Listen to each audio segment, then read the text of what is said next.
Bienvenue dans le podcast de santé intégrative féminine Libère des mots.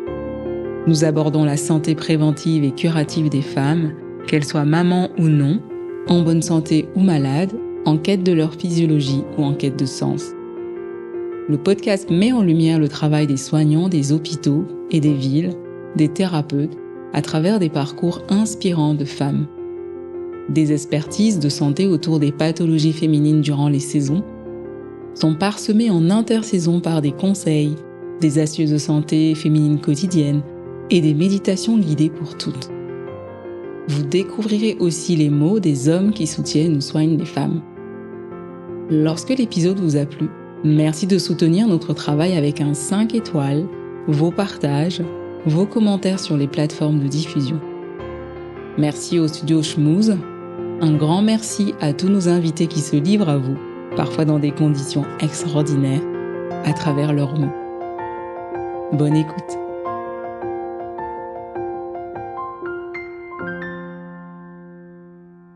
Bonjour Hervé. Bonjour Nina. Je suis très enchantée de t'avoir aujourd'hui pour ce moment d'échange ici au sein du centre Oscar Lambré qui prend en charge les cancers. Plaisir partagé. Notamment le cancer du sein. En effet. Est-ce que tu penses que tu peux te présenter, nous parler de ton parcours et puis surtout pourquoi est-ce que tu es devenu soignant ? D'accord. Alors, pourquoi je suis devenu soignant ? Je pense que c'est avant tout en raison de mes parents qui eux-mêmes étaient soignants. Donc ma mère était infirmière, mon père également infirmier, il a même été cadre infirmier. Et donc au cours de mon cursus scolaire, je pense qu'ils souhaitaient tous les deux que je fasse de la médecine. Et en fait, comme j'étais très sportif, et vers 16-17 ans, j'ai eu des séances de rééducation chez un kiné. Et étant sportif, j'ai plutôt passé le concours de kiné. Comme j'ai eu la chance de l'avoir immédiatement, voilà, donc j'ai fait des études de kiné. Donc de par mes parents, mais aussi de par mon activité sportive initiale. Voilà. Ah, c'était quoi ?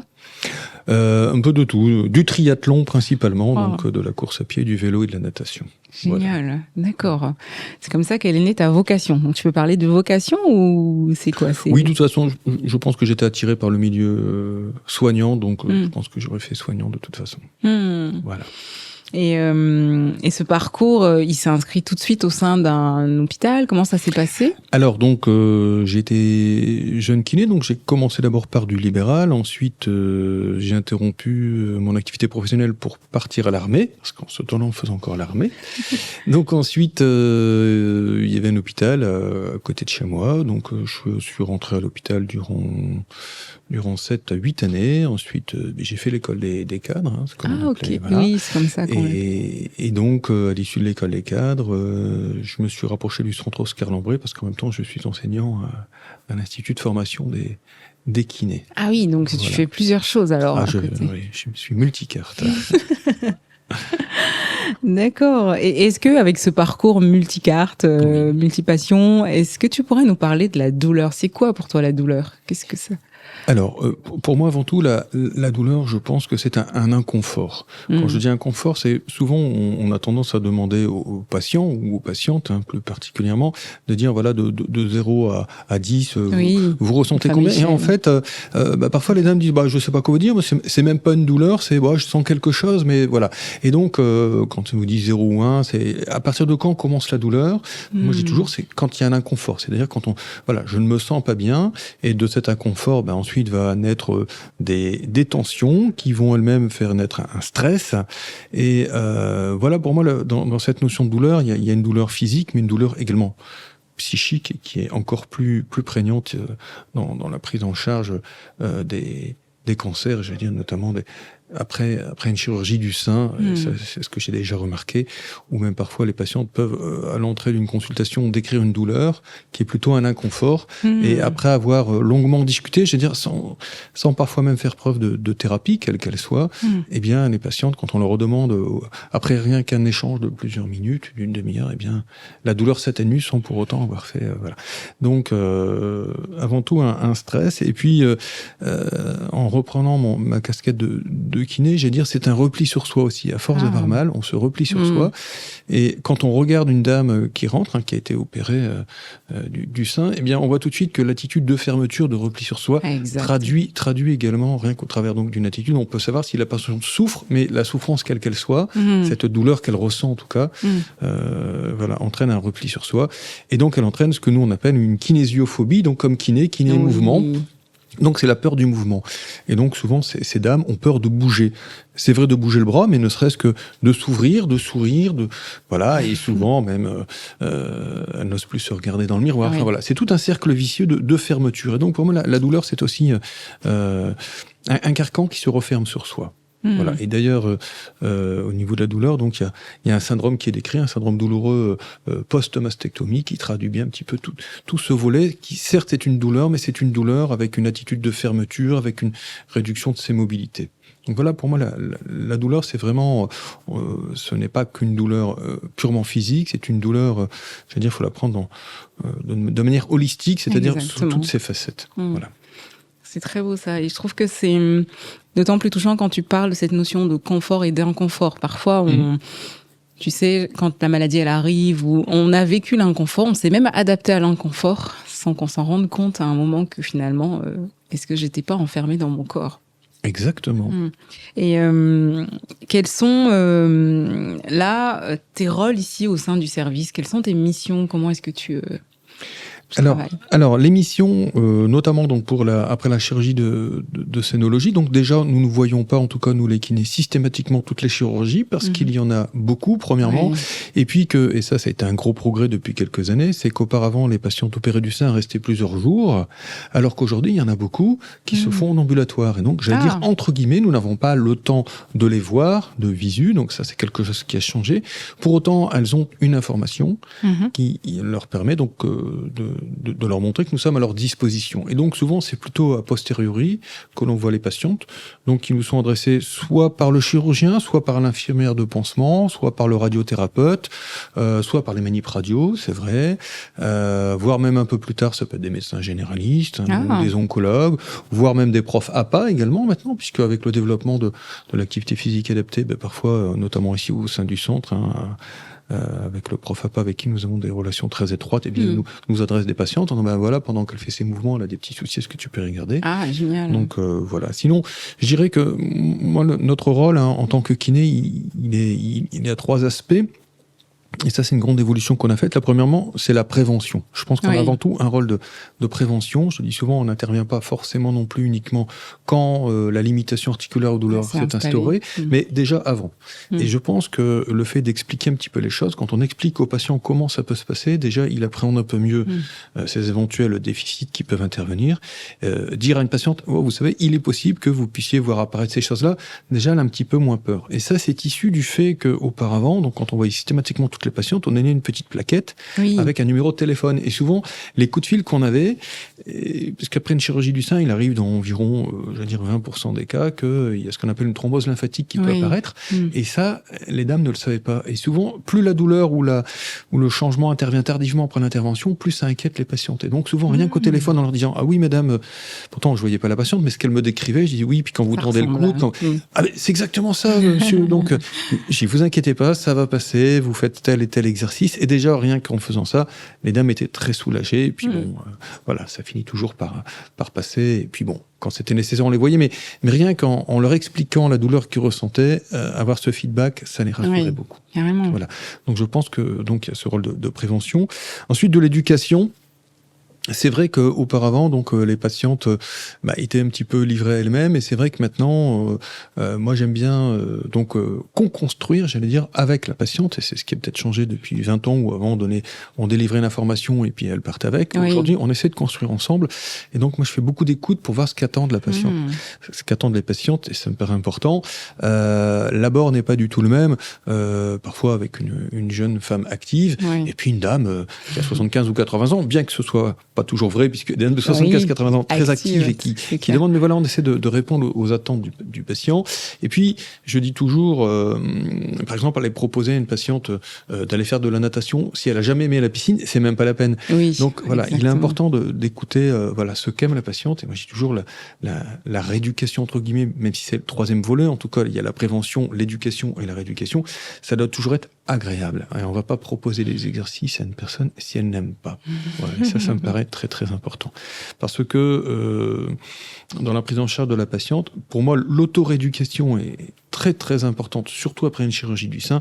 Et il faut absolument que la dame y trouve du plaisir dans ces exercices, sinon c'est pas la peine. Ouais, ça fait partie de la prise en charge, en fait. Donc c'est très important donc, de trouver des exercices qui plaisent à la patiente. Voilà.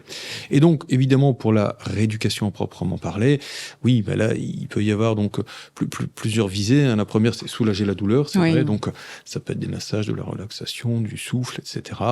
La mobilité, donc retrouver de la mobilité donc du bras, des épaules, de la cage thoracique, et retrouver de la souplesse tissulaire. Ça, c'est vraiment des exercices un peu plus typiques. Mais je reste persuadé qu'une grande part de la rééducation, elle doit être active et donc autonome avec la patiente. Et que nous ne sommes qu'un petit rouage. On est là, nous, la séance va durer une demi-heure, 3/4 d'heure avec la patiente. Mais tout le reste du temps, pendant les 23 autres heures de la journée, c'est à elle de se prendre en charge. Tu nous montreras d'ailleurs un petit exercice avec plaisir, tout à l'heure. Avec plaisir. On partagera en vidéo sur les réseaux sociaux.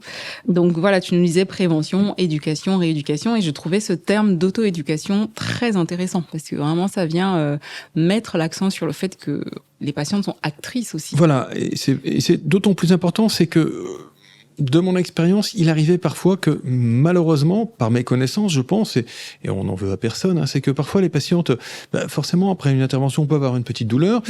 Et le réflexe, même en allant parfois chez son médecin généraliste, c'est de dire j'ai mal au bras, ne bougez pas, surtout. Alors que voilà, c'est absolument l'inverse qu'il faut faire. Bon, maintenant, ça c'est un peu démocratisé, mais c'est vrai que c'est le contraire. Et je pense que une fois que même la patiente, comme elle a mal, elle n'ose pas bouger, mais si on dit, mais mesdames, de donner de la rassurance. Vous voyez, quand vous bougez une fois, vous avez très mal, une deuxième fois, ça fait un peu mal, et la troisième fois, vous voyez, vous avez moins mal. Voilà, il faut bouger. Et la réassurance est très importante pour que la patiente puisse elle-même bouger. Parce que sinon, encore une fois, il y a toujours le repli sur soi. C'est le cercle non vertueux, j'allais dire, qui fait que la patiente se replie et ne bouge pas. Et moins elle va bouger, moins elle pourra bouger et plus elle aura mal. Et on a eu des exemples un peu marquants, puisque j'ai des relations un peu particulières également avec... Ici, il y a un centre de lutte contre la douleur, pour la douleur chronique. Et c'est vrai que parfois, j'ai eu des anesthésistes qui m'ont envoyé les patientes, et parce que, c'était difficile. Plus de 3 mois, donc plus de 3 mois de douleur, c'est une douleur chronique, pour laquelle les patientes ne bougeaient plus. Et les médicaments étaient un petit peu un échec thérapeutique. Et puis finalement, on s'est aperçu que, en redonnant confiance aux patientes, en expliquant exactement, décrivant le temps, madame, il faut bouger, vous aimez nager, allez nager, vous allez voir, ça va passer. Mais on a vu parfois des améliorations spectaculaires sans médicaments. Je pense qu'il fallait rompre ce cercle vicieux, justement, de je bouge pas, j'ai peur, j'ai mal. Et une fois que la patiente dit, mais si madame, vous pouvez bouger, votre intervention, c'est plus lié à ça, c'est autre chose, c'est un blocage, mais vous allez voir, vous bougez un peu. Et puis, voilà. Et quand on bouge, on a moins mal. Ça, c'est une certitude. Et puis, je pense que ton côté sportif, il... Peut-être. Mais je dis, l'homme est fait pour marcher, pour bouger. Il n'est pas fait pour rester allongé ou sans bouger les bras. Et est-ce que tu nous as parlé là d'une patiente, est-ce que tu as une histoire aussi peut-être à nous raconter, une petite anecdote avec où tu as peut-être eu une difficulté, ou comment est-ce que tu as pu faire peut-être du lien avec la ville, parce que c'est aussi l'idée de montrer comment est-ce que à l'hôpital on oriente vers la ville. Oui, en effet. Alors, il y a également aussi une chose importante, c'est qu'une patiente qui ne s'approprie pas son schéma corporel ne peut pas bouger. Alors, j'ai l'exemple d'une patiente, c'était flagrant, qui n'arrivait pas à bouger le bras.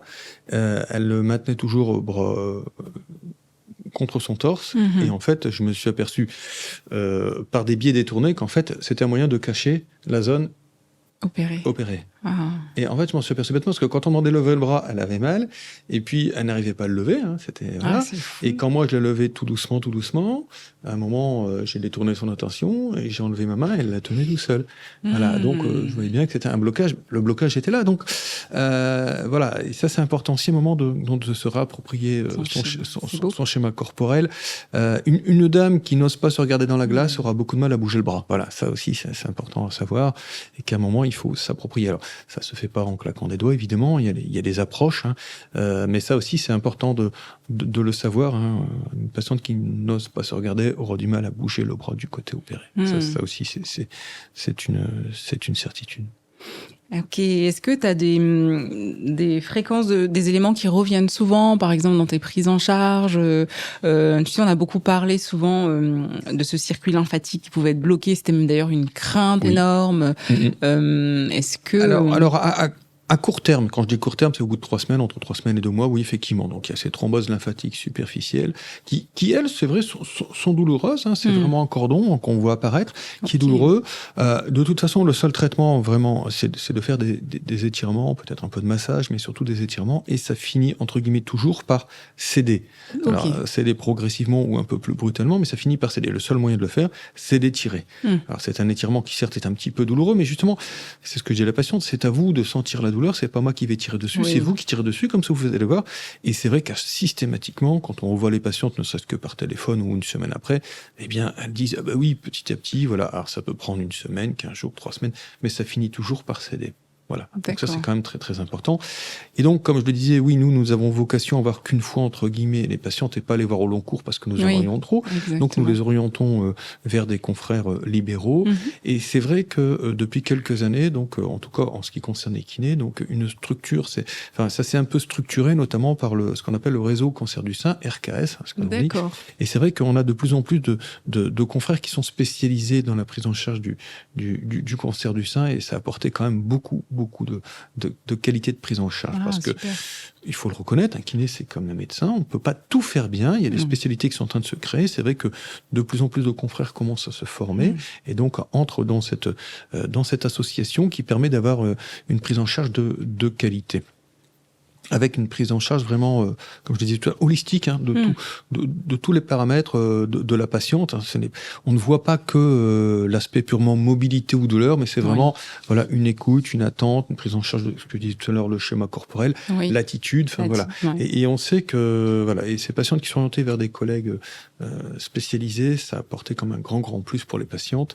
Et là, à l'heure actuelle, on fait par exemple une étude clinique qui porte sur 120 patientes, et c'est vrai que la plupart des patients, ils trouvent un bénéfice très fort de cette prise en charge, mais à la fois, elles le disent, au travers de l'écoute, de tout ce que ça apporte, ce n'est pas que de la mobilité, c'est plein de choses, et surtout, notion de confiance, et de réappropriation de son corps, et d'avoir confiance en soi. Et si on a confiance en soi, on est beaucoup plus fort. Voilà.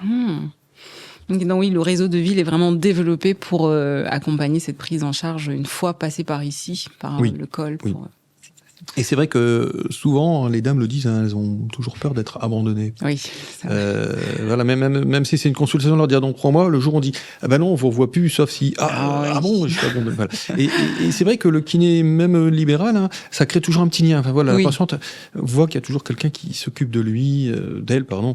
Et voilà, c'est toujours important parce que une fois que le fil est coupé, les patientes sont un peu perdues. Voilà. C'est clair. Ce fil d'Ariane qui doit toujours les maintenir. Surtout qu'il y a un protocole très intense qui est mis en place après le diagnostic et là tout d'un coup oui. Alors qu'au contraire on se dit c'est que tout va bien, mais il y a toujours cette crainte et donc voilà. Et donc tu nous montras un exercice tout à l'heure qu'on filmera et j'allais te poser une question. Est-ce que tu es adepte des pratiques, des thérapies complémentaires alternatives? Est-ce que tu en pratiques? Est-ce que tu en proposes? Alors, j'avoue que je fais déjà tellement de choses que non, je ne pratique pas des pratiques alternatives. Par contre, parfois, certaines patientes m'en parlent. C'est marrant parce que parfois, elles essayent même presque de se justifier ou d'obtenir mon approbation. Oui, c'est ça. Moi, je leur dis toujours, vous faites ce que vous voulez. Alors, évidemment, je leur demande, parce que... Je vais être sincère, j'ai toujours parfois une petite appréhension de savoir ce qu'on leur fait. Exactement. Je dis toujours, on vous touche pas du tout, il y a un moment, enfin voilà, j'aime bien qu'on ait un regard, qu'on ait quelque chose. Voilà, tout a ses limites. Par contre, je ne juge pas évidemment. J'en dis que si ça leur fait pas de mal, pourquoi pas. Voilà. Et l'essentiel, c'est, je veux dire, peu importe la manière, l'essentiel, c'est l'objectif obtenu. Donc, si à l'issue de quelle que soit leur thérapeutique, par contre, évidemment, tout ce qui est sophrologie, etc., oui. J'avoue que parfois je me méfie toujours, j'ai toujours cette appréhension de dérive sectaire, mais ça, parce que j'ai mon autre casquette d'élu, voilà, je me méfie toujours un petit peu de ça. Mais sinon, évidemment, voilà. Et je dis toujours, surtout si vous partez dans des thérapies complémentaires, n'oubliez pas les thérapies princeps au départ. Voilà. Il ne faut pas que l'une remplace l'autre. Si elle est en complément et que ça ne fait pas de mal, mais qu'au contraire ça leur fait du bien, évidemment qu'elles le fassent. Puis évidemment toujours cet aspect pécunier, il faut faire attention aussi. Voilà. Ouais, exactement, parce que c'est une phase un peu critique dans le parcours d'une patiente, entre est-ce que c'est un charlatan, est-ce qu'on est en train de pas me proposer de me guérir totalement, et là où les traitements me font des effets secondaires aussi à côté. Voilà, mais je vous de mon expérience, j'ai jamais rencontré vraiment des dérives très importantes de ce côté-là. Ouais, super.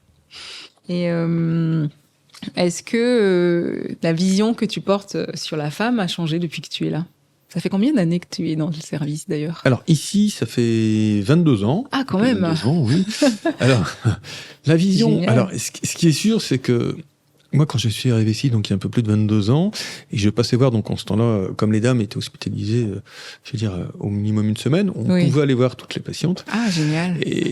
Mais alors, j'étais même surpris parce que moi, je prenais le relais de mon prédécesseur. Ouais. Et là, on passait avec une feuille avec tous les interdits après un curage axillaire. Ah ouais, waouh. Ce n'était que des interdits. Des interdits. Interdiction de porter des charges lourdes, interdiction de lever le bras trop haut. Rien que le mot. Interdiction de se raser les aisselles. Mais c'était des choses extraordinaires qui faisaient que j'arrivais dans la chambre, quand je repartais, les dames pleuraient en disant « Mais attendez, j'ai été opéré, mais maintenant je suis handicapé. » Et très rapidement, voilà, on s'est dit « Mais et heureusement, ce n'est plus ça du tout, au contraire. » Donc on interdit les interdits, et aujourd'hui c'est devenu au contraire très positif.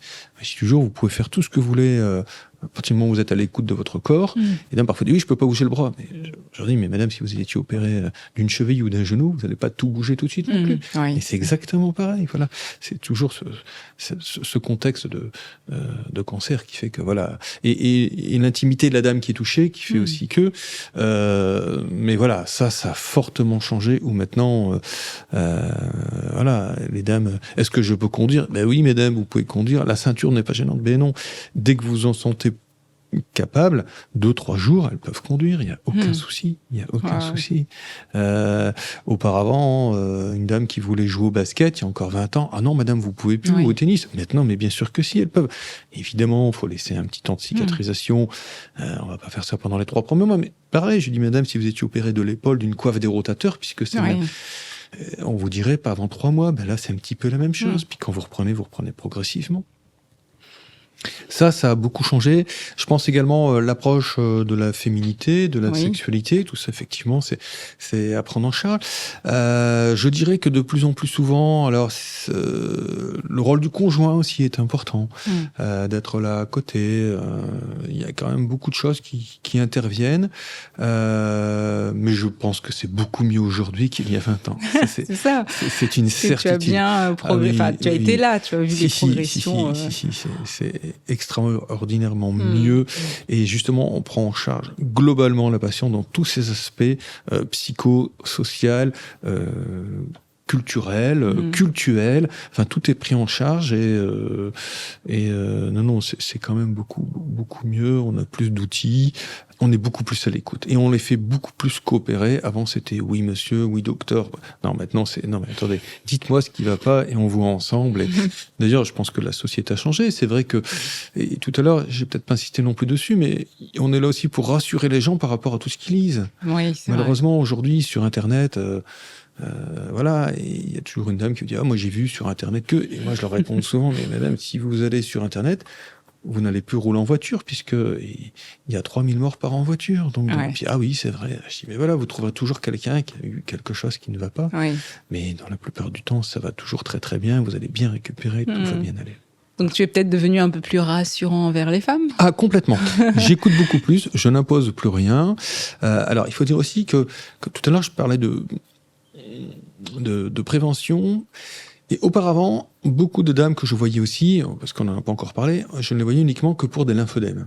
Ah, et oui, ça aussi, il y avait ce lymphœdème qui est égal quasiment à lymphodème, et c'était une crainte, puisque toutes les dames, si aujourd'hui, quand j'enseigne à mes étudiants, je dis aujourd'hui, vous tapez lymphodème ou gros bras, vous voyez des images d'éléphantiasis systématiques qui font très très peur aux patientes, et fort heureusement, alors on peut jamais dire jamais, mais l'éléphantiasis n'existe quasiment jamais plus.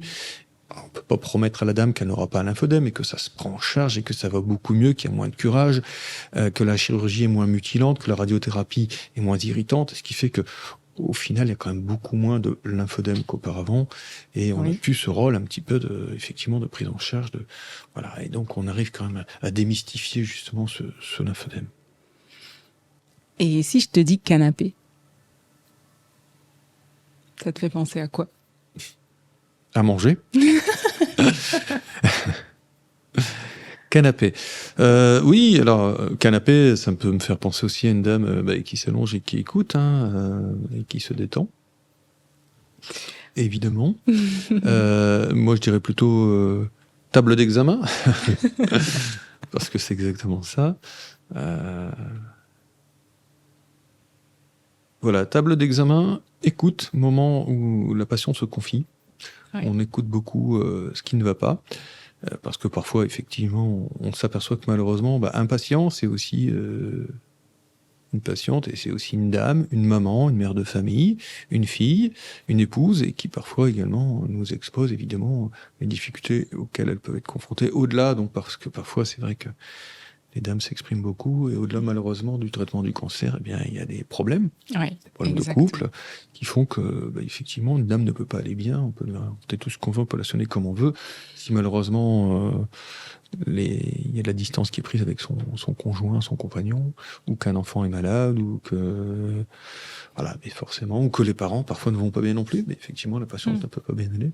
On est là aussi pour les écouter et améliorer tous ces symptômes. Merci beaucoup Hervé. La question du canapé était justement liée à ça, l'idée de proposer une écoute, un échange, un partage assis sur son canapé ou allongé. Voilà. Donc, et nous, notre canapé, c'est notre table d'examen. C'est vrai.